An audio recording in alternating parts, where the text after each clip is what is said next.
میرے مالک نے اس امت پر یہ فیضان فرمایا کہ اس کا قرآن بھی محفوظ ہے اور نبی پاک صلی اللہ علیہ وسلم کا فرمان بھی محفوظ ہے، آپ کی اداؤں کے ساتھ محفوظ ہے۔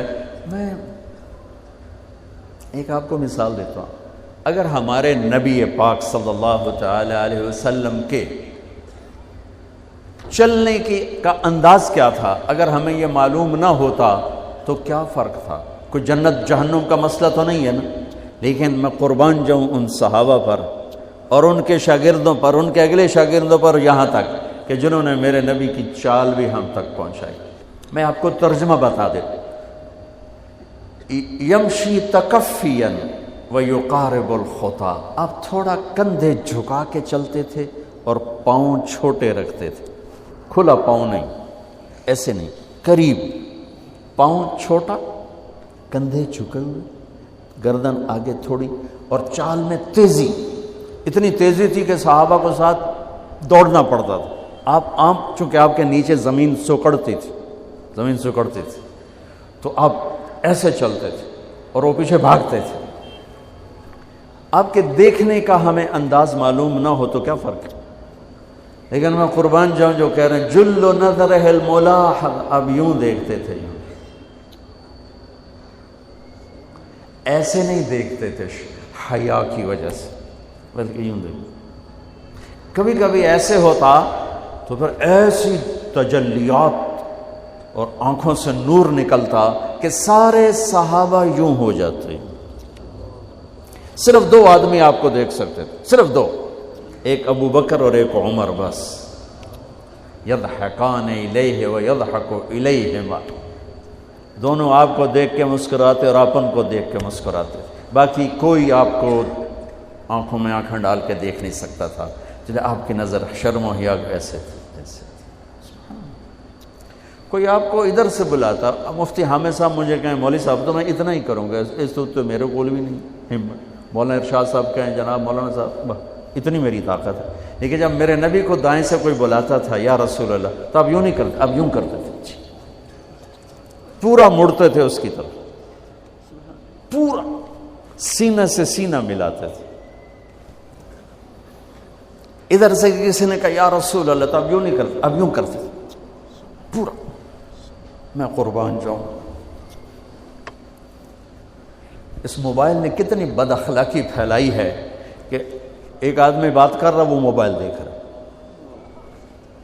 اور خاص طور پر والدین سے کہہ رہا ہوں، اب چھوٹا بچہ آئے اور اسے تم نے توجہ نہ دی، یہ گھروں میں 99.9% بلکہ 100% ہو رہا ہے، فون پہ لگے ہوئے، چھوٹا معصوم بچہ ماں سے بات کر، وہ فون پہ لگی ہوئی، ہاں ہاں بول کیا نا، سن دی پئیاں بھوک نہیں۔ آپ نے ذبح کر دیا۔ عربی کا لفظ ہے توجہ فرمائیں، یہ لفظ عربی کا توجہ فرمائیں کا مطلب ہے، یہ توجہ کی تا ہٹاؤ تو نیچے اس سے وجہ نکلتا ہے، وجہ چہرے کو کہتے ہیں۔ توجہ فرمائیں کا مطلب ہے بوتھا شریف میرے ال کر، میری طرف چہرہ کر کے بات کر۔ میرے نبی جب کسی سے بات کرتے تھے، سینہ بھی اس کو دیتے تھے، چہرہ بھی اس کو دیتے تھے۔ جب آپ غمگین ہوتے تھے کیا کرتے تھے؟ اب داڑھی پکڑ کے یوں بیٹھ جاتے تھے، یہاں ٹیک، اس کو نیچے اور یوں پکڑو، تھوڑی دیر کے بعد سر پہ ہاتھ پھیرتے اور پھر یوں فرماتے۔ یہ میرے نبی کے غم کی نشانی تھی، آپ کسی دکھ میں ہیں، کسی غم میں ہیں۔ سبحان اللہ۔ جب آپ کسی کو بلاتے تھے تو ایسے نہیں کرتے تھے، ایسے کرتے تھے، پورے ہاتھ کے اشارے سے، ایسے انگلی اٹھانا عیب ہے، یوں کرتے تھے۔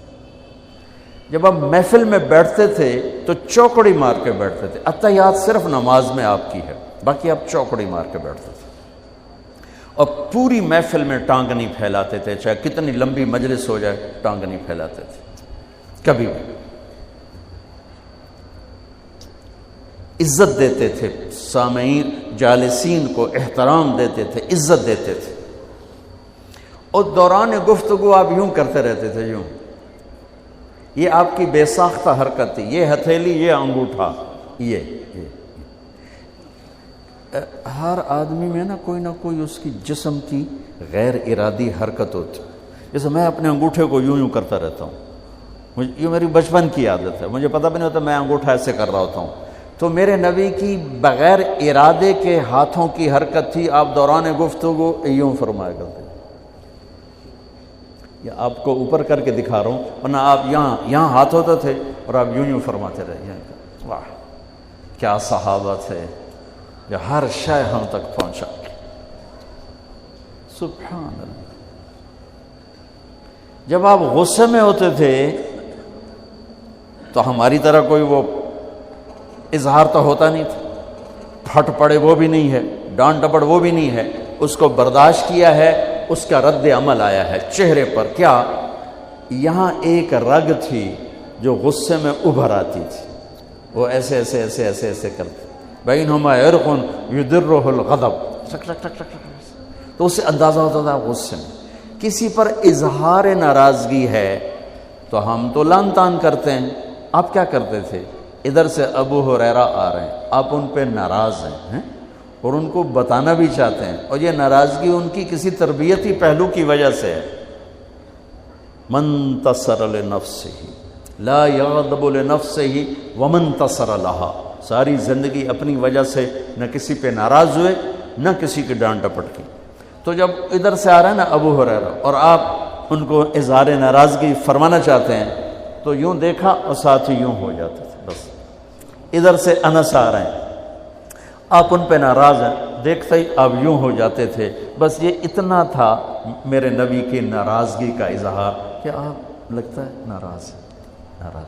جب آپ خوش ہوتے تھے تو یہ جگہ گلابی ہو جاتی. پہلے بہت خوبصورت رنگ تھا گلابی، لیکن یہ اور زیادہ چمکنے لگتے، اس میں سے نور نکلنے لگتا تھا.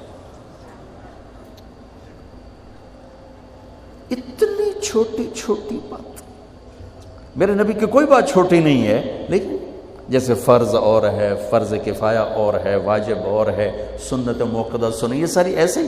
میرے نبی کا ہر عمل عظیم الشان ہے کہ ہر عمل جنت میں لے جانے کا اور اللہ کی رضا کا ذریعہ ہے. تو چھوٹا تو کوئی نہیں، آپس میں تقابل کے.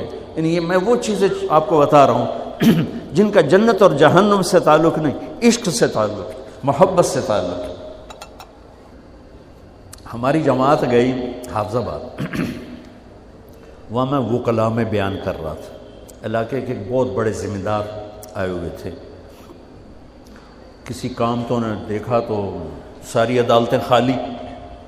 تو ان کا کیا ہوا کہ یہ تبلیغ والوں کا عالم آیا ہوا ہے، اس میں سارے چلے گئے. تو اس نے وہ پہلے تو بیٹھا رہا، پھر وہ جو جج کا ریڈر تھا انہوں نے کہا چودھری صاحب ایتھے ویلے بیٹھے ہو اور جا کے گل سن لو. وہ ذرا تبلیغ کو اچھا نہیں سمجھتے تھے، ان کا چلو ویلا بیٹھا سن لو. میں اس وقت اللہ کے نبی کے جانور بتا رہا تھا کہ میرے نبی کی 9 بکریاں تھیں، ان کے نام عجوہ، سقیہ، برکہ، ورثہ، زمزم، اطلال، اطراف، غیثہ، قمرہ. 9 بکریاں، 10واں بکرا یم، اور اس میں قمرہ آپ کی زندگی میں مر گئی. یہ احسان عظیم ہے ان ہستیوں کا جو واقعی اس قابل تھے کہ اللہ نے کہا رضی اللہ عنہ، جاؤ میں راضی ہو گیا، جو مرضی کرو میں راضی ہو گیا. سبحان اللہ، واہ. اور آپ کے اونٹ تھے 2 عسکر اور ثعلب، اور آپ کے خچر تھے عفیر اور دلدر اور فضہ، اور آپ کے پاس گدھے تھے 2 عفیر اور یعفور، اور آپ کی اونٹنیاں تھیں عزبہ، جدعا، شہبہ، قصوہ، اور آپ کے گھوڑے تھے لزاز، تراز، لحیف، سجل، سکب، صبحہ، ورد، یعصوب، یعبوب. یہ آپ کے گھوڑوں کے نام. ایک گھوڑے کا نام تھا ورد. کیوں تھا؟ جیسے گلاب کا پھول نمایاں نظر آتا ہے، وہ گھوڑا ایسا حسین تھا کہ گھوڑوں میں نمایاں نظر آتا تھا. صبحہ ایک گھوڑے کا نام تھا. صبحہ تیرنے کو کہتے ہیں، ان لک فی النہار صبحا طویلا. اس گھوڑے کا نام صبح کیوں تھا؟ جب وہ دوڑتا تھا تو لگتا تھا جیسے پانی تیرتا جا رہا. خیر میں پھر لمبا چلا گیا. وہ جو تھے نا چودھری صاحب، وہ بیان سن رہے تھے. وہ گئے واپس گاؤں. تو اپنے امام کو بلایا, کہا مولانا صاحب ایک مسئلہ دسو کی اپنے نبی دی بکریاں دا نام کی ہے؟ وہ آکھن لگا یہ بھی کوئی مسئلہ ہے کہ ہے تے بھاویں نہیں, میں تو اج دس ساڈے نبی دی بکریاں دا نام کی. اسا کہ مسئلہ ہی کوئی نہیں تے میں دساں کی. اسا کہ تو اج تک مینوں پٹی پڑھائی ہے کہ اے نبی نو نہیں مندے تے اے نبی دے گستاخ ہیں. میں ہنے انہاں دے مولوی دی تقریر سنی ہے, وہ تا نبی دی بکریاں نو مندے تو انا نبی نو نہیں مندے. ہن تو جماعتاں نو روکیا میں تینوں کھلے پھرے سا. پھر وہ ہماری جماعت پوری کو لے گیا اپنے گاؤں, نے 15-20 ہزار آدمی اکٹھا کیا, میرا بیان کروایا ہوا, کھانا ہوا. تو میں قربان جاؤں, آپ اسی سلسلے کی کڑی چل رہے جنہوں نے نبی کے علم کو لیا, آگے دیا, پھر آگے دیا, پھر آگے دیا.